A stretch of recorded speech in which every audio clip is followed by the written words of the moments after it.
Welcome to the sample lesson on Public Authorities' Liability for Omissions. As usual, the learning materials for this topic can be found in the description below the video in order of appearance. The UK Supreme Court recently clarified the scope of state liability in negligence by stating, "There is no rule that a public body enjoys immunity from liability in negligence in respect of its exercise of statutory discretionary powers." However, this statement should be considered in light of the facts and reasoning of Michael and Chief Constable of South Wales Police, as this remains the leading modern authority on the limits of police responsibility for omissions. Although the circumstances were exceptionally tragic, the Supreme Court made clear that the principles articulated were intended to apply across a range of situations in which a public authority is alleged to have failed to protect an individual from harm. In Michael, the victim had phoned the police to report that her partner had assaulted her and threatened further violence, including a threat to kill. It later became uncertain whether the emergency call handler had heard the explicit threat to kill. A second difficulty arose because the call initially reached the wrong police station. When the information was forwarded to the correct control room, the matter was categorized as something other than an immediate priority. Only after Ms. Michael made a further call, during which screaming could be heard, was the incident escalated. By the time officers arrived, she had been killed. The claim raised two central questions. First, did the police owe a duty of care to Ms. Michael simply because they had received her call? Second, had they assumed responsibility for her safety?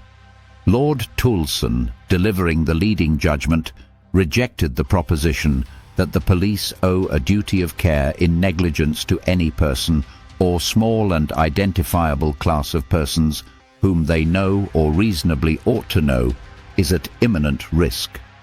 He considered the suggested duty to lack conceptual clarity, particularly because there was no principled way to define the scope of liability by reference to types of harm or categories of victim. He also noted the absence of evidence that imposing liability would improve operational conduct and emphasized the policy concern that the police might divert resources primarily to avoid liability, rather than to meet genuine operational needs. Moreover, recognizing such a duty could expose the police to substantial claims whenever they failed to prevent violence, which the court regarded as unsustainable. A narrower version of the proposed duty, limited to situations where a victim warns the police that a known person whose location is also known poses a likely threat, was also rejected. Lord Toulson accepted that this formulation appeared more confined. However, he concluded that it merely introduced arbitrary distinctions. The viability of a claim would depend on 1. Who made the report. 2. Whether the threat concerned people or property. 3. How imminent it was. And 4. Whether the perpetrator's identity and whereabouts were known. Such line drawing was, in his view, a matter for Parliament rather than the courts. The Supreme Court likewise dismissed the argument that the call handler had assumed responsibility.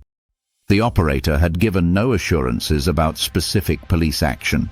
He merely stated that the call would be referred to the appropriate department, which was insufficient to create the necessary proximity.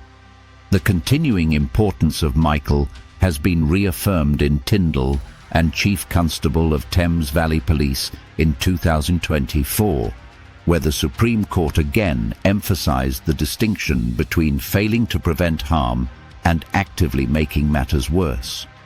In Tindall, the court reiterated that public authorities do not enjoy a special immunity from negligence claims, but liability will only arise where the authority's actions place an individual in a more vulnerable position than they would otherwise have been. The decision confirms that the core principles of Michael remain authoritative. Omissions do not normally generate liability, and duties arising from public authority functions must be tightly confined. As noted by Bevan Britton, the law now stands such that public authorities generally owe the same duties in tort as private individuals or bodies. But liability arises only when the authority's act makes another person worse off than if the act had not been undertaken. In conclusion, while public authorities are not absolutely immune from tort liability, the recent cases confirm that there is no revival of a broad immunity. Rather, the same tort principles apply. However, authorities face higher policy hurdles in showing a duty should be owed, particularly where omissions or policy discretion are involved. Thank you for your interest in this topic. For a more complete analysis of the issue of tortuous liability of public bodies, please refer to our dedicated video. We hope that this lesson was helpful to you and are looking forward to seeing you again soon.